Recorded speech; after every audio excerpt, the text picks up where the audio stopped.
5 को माता बनाया।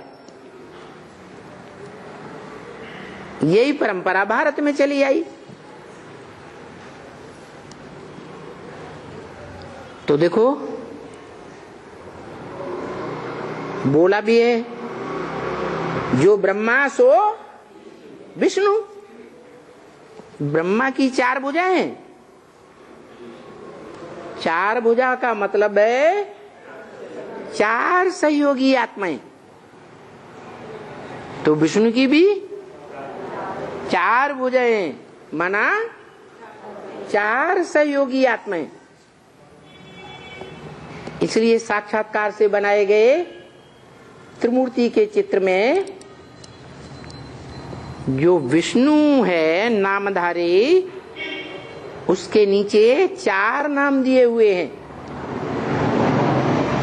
कौन है?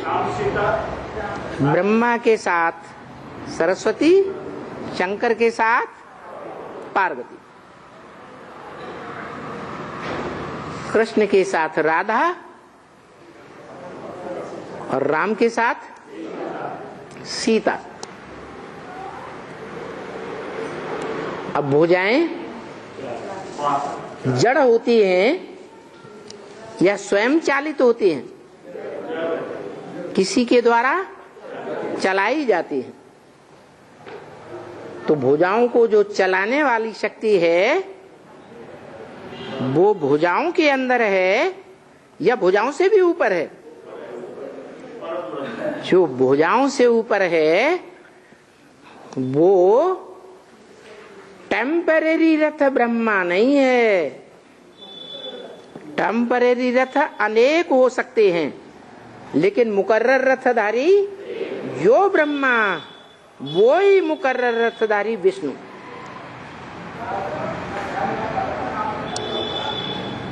कौन अव्वल नंबर ब्रह्मा? परम ब्रह्मा अव्वल नंबर।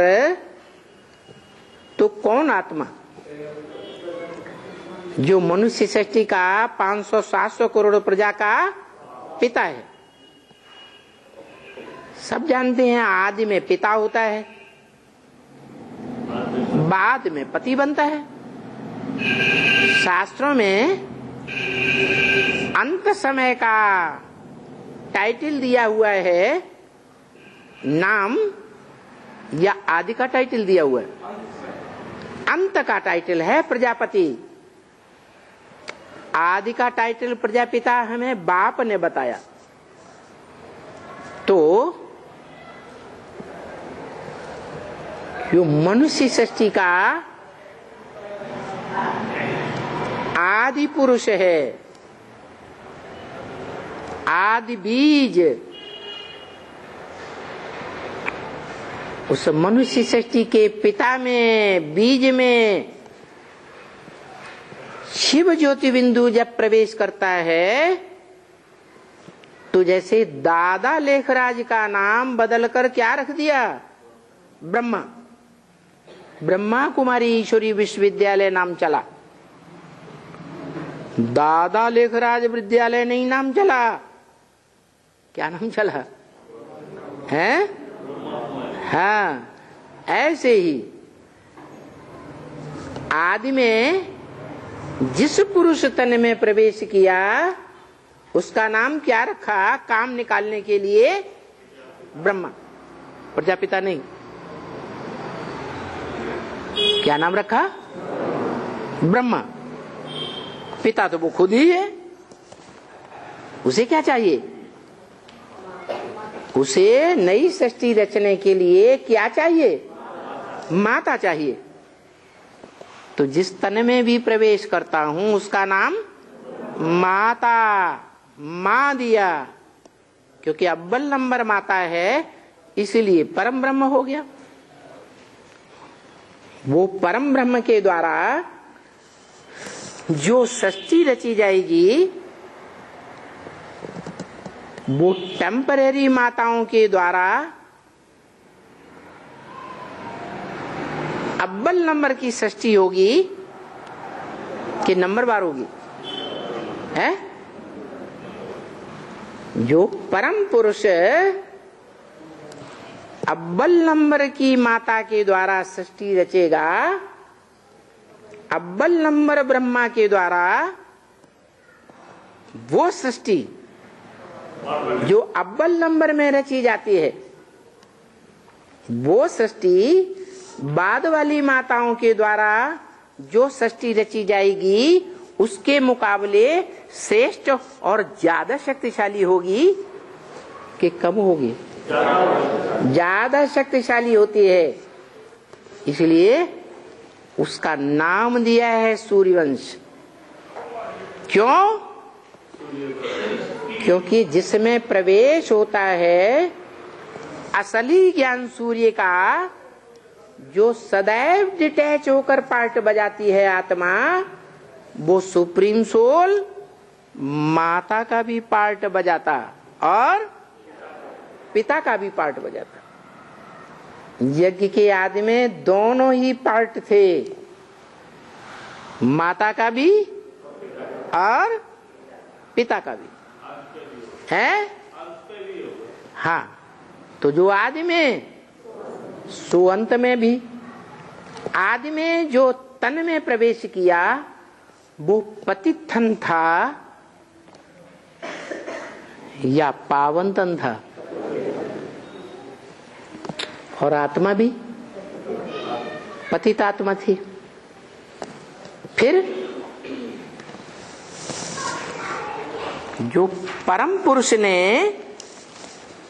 त्रिकालदर्शिता का अखूट ज्ञान दिया, तो ज्ञान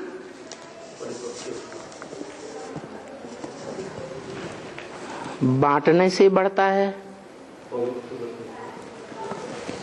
या अपने अंदर छुपा के रख लिया जाए, किसी को न दिया जाए तो बढ़ता है? तो वो ज्ञान बांटने में इस अविनाशी ज्ञान यज्ञ कुंड के आदि में कौन आत्मा थी निमित्त, जो ज्ञान के बांटने में सबसे आगे गई? कोई थी या नहीं थी? है? थी तो प्रूफ दो। है? अरे प्रूफ ही नहीं मिला। अरे मुरली ब्रह्म वाक्य प्रूफ है या नहीं है? ब्रह्म वाक्य है। दादा लेखराज ब्रह्मा के मुख से कहलाया हुआ। ऐसे ऐसे बच्चे थे जो मम्मा बाबा को भी डल कराते थे, टीचर हो बैठते थे। हम समझते थे ये तो बहुत ऊंचा नंबर माला में आवेंगे। तो मम्मा बाबा अर्थात ओम राधे मम्मा और दादा लेखराज ब्रह्मा से भी ज्यादा तीखी आत्माएं थी या नहीं थी? जो ज्ञान में भी तीखी थी और योग की भी ड्रिल कराती थी, योग में भी तीखी थी और पढ़ाई भी पढ़ाती थी, टीचर बनकर के बैठती थी।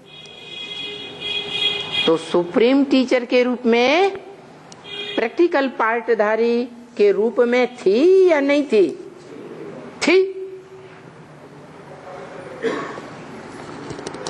और बताया कि बाप भी एक ही है, टीचर भी एक ही है, सुप्रीम टीचर।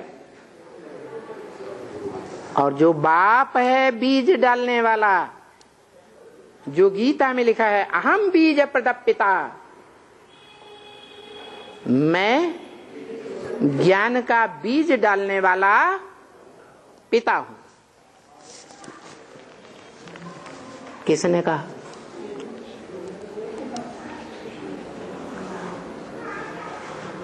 किसने कहा मैं ज्ञान का बीज डालने वाला पिता हूं? शिव बापू।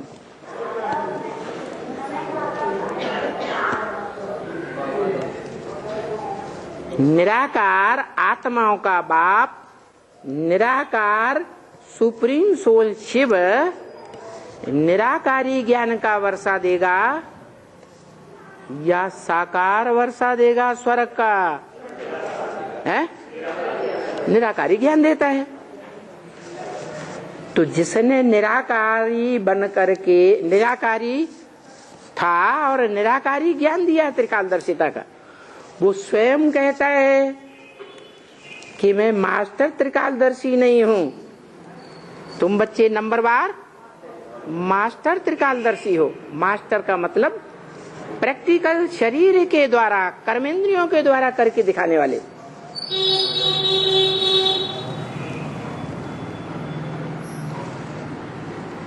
आत्मिक स्वरूप में समझा जा सकता है कि ये आत्मा है जो सदा निराकारी रहती है और देह धारण नहीं करती, देह में अटैचमेंट नहीं होता, इसलिए एवर प्योर है। समझेंगे ना? लेकिन निराकार आत्माओं के बीच में एवर प्योर कहेंगे या साकारी मनुष्य सृष्टि के साकार पार्टधारियों के बीच में एवर प्योर कहेंगे? हैं? साकार सृष्टि में वो एवर प्योर है।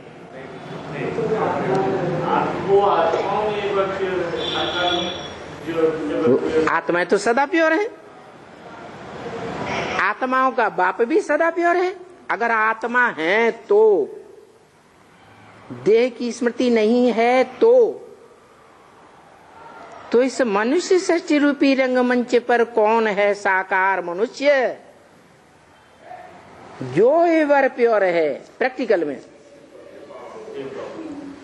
साकार है ना, मनुष्य सृष्टि का बाप है ना, तो वो मनुष्य सृष्टि का बाप कहता है क्या? गीता में अहम बीज प्रदप पिता, मैं ज्ञान का बीज बोने वाला साकार मनुष्य सृष्टि में साकार मनुष्य सृष्टि का बीज रूप बाप मैं हूं। साकार मनुष्य सृष्टि का बीज कौन बोएगा? साकारी बोएगा। तो पिता कहेगा कि मैं पिता हूं, मैं बीज बोने वाला पिता हूं। तो जो बीज बोने वाला पिता है वो तो बीज बोने वाला परिवार में अव्वल नंबर हुआ ना, है? है? क्या बोल? अव्वल नंबर हुआ। जो अव्वल नंबर है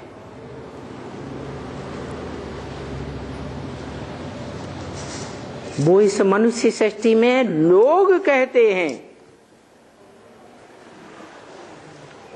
अल्लाह अव्वल-दीन। क्या? अल्लाह माने ऊंचे से ऊंचा। उसने क्या किया? अव्वल नंबर दीन अर्थात धर्म की स्थापना की। अव्वल नंबर दीन अर्थात धर्म की स्थापना करने वाला साकार है या सिर्फ निराकार है? न सिर्फ साकार है न सिर्फ निराकार है, वो साकार सो निराकार है।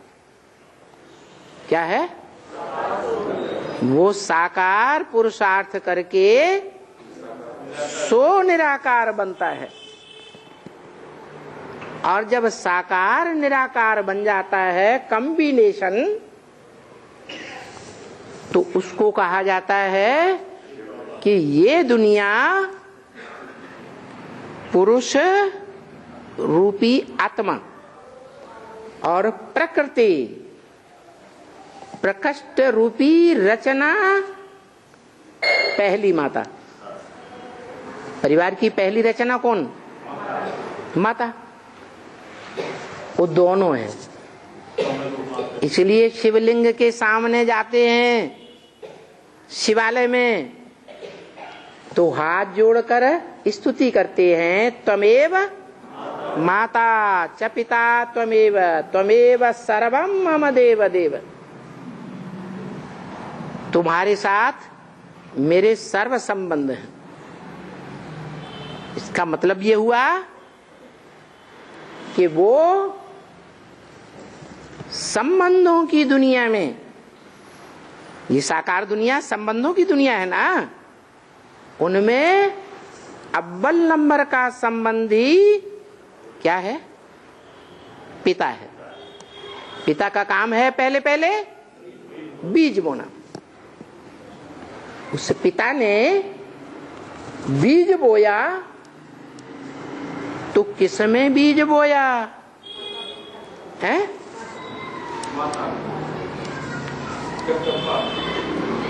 जगदम्बा में बीज बोया। बहुत प्रभाव पड़ गया है।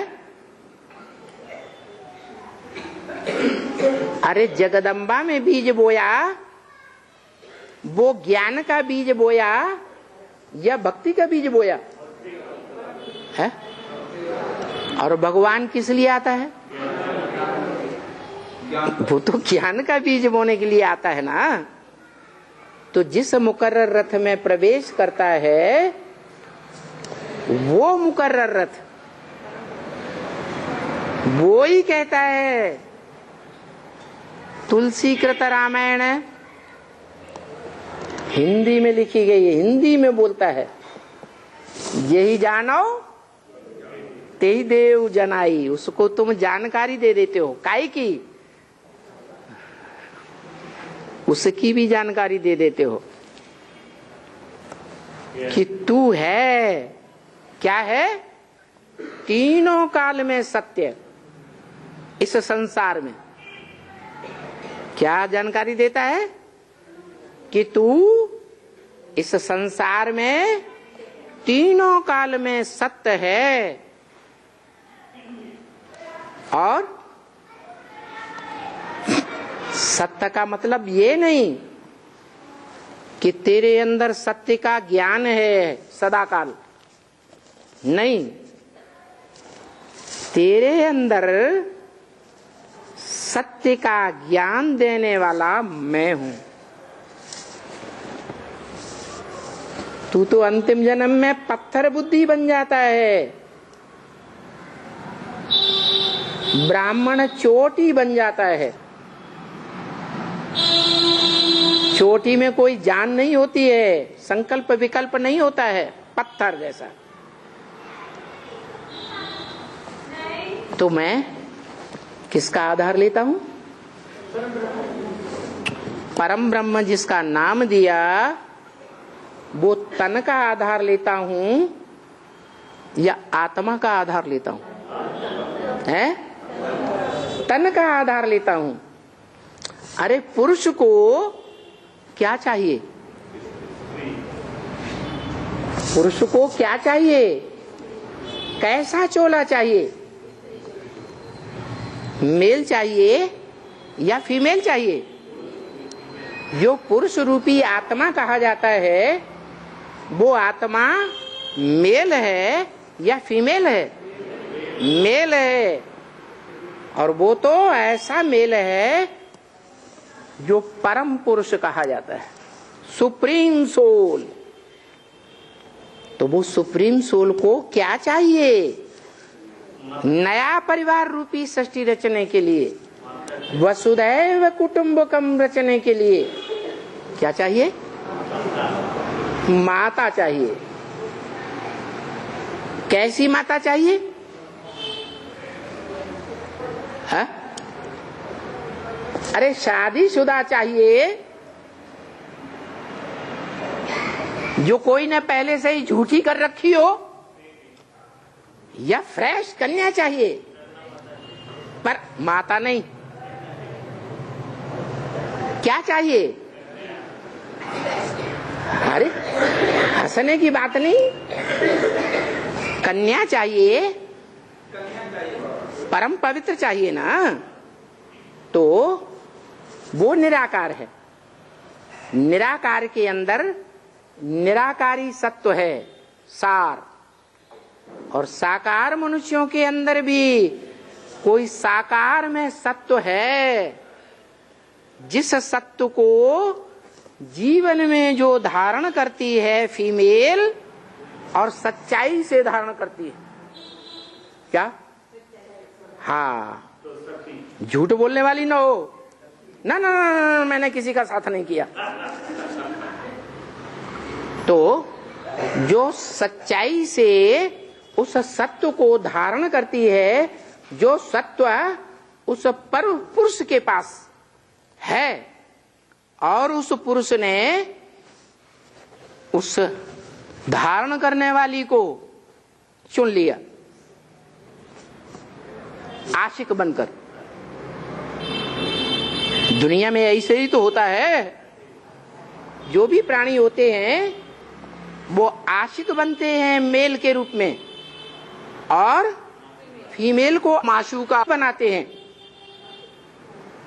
तो वही बात उन्होंने फिल्मों में बनाई दी गीत, मैंने तुझे चुन लिया, तुझ भी मुझे चुन। सच्चाई क्या है? यही सच्चाई है ना। तो वो चुन लेता है पहले, और जिसको चुनता है वो है परम पवित्र। कैसे? कैसे परम पवित्र? नहीं, वो तो बाद की बात, पुरुषार्थ करने के बाद। अभी तो पुरुषार्थ शुरू हो रहा है। वो परम ब्रह्म का पुरुषार्थ, जिसको परम ब्रह्म का टाइटल मिला, वो पुरुषार्थ शुरू हो रहा है कि एक के साथ मन बुद्धि रूपी आत्मा का संबंध जोड़ के रखे या न रखे, उसकी इच्छा। आत्मा की इच्छा होती है या शरीर की? आत्मा की इच्छा। तो उसने आत्मा को फ्री कर दिया, आत्मा को नहीं। किसका आधार लिया? तन का आधार लिया। इसलिए बोला गीता में, इदम शरीरम कौन्तेय, हे कौन्तेय अर्जुन, ये तेरा जो शरीर है क्षेत्रम मिथ्याविधीयते, ये ज्ञान यज्ञ का क्षेत्र है। ज्ञान यज्ञ क्षेत्र कुंड है। क्षेत्र माने खेत। खेत बिगड़ा हुआ रूप है। क्षेत्र संस्कृत का संस्कृत शब्द है। ये तेरा शरीर क्षेत्र है, और इस क्षेत्र की सच्चाई को जानने वाला क्षेत्रज्ञ है। क्या?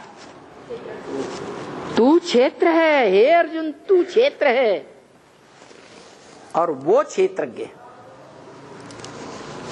दुनिया में कोई भी नहीं जानता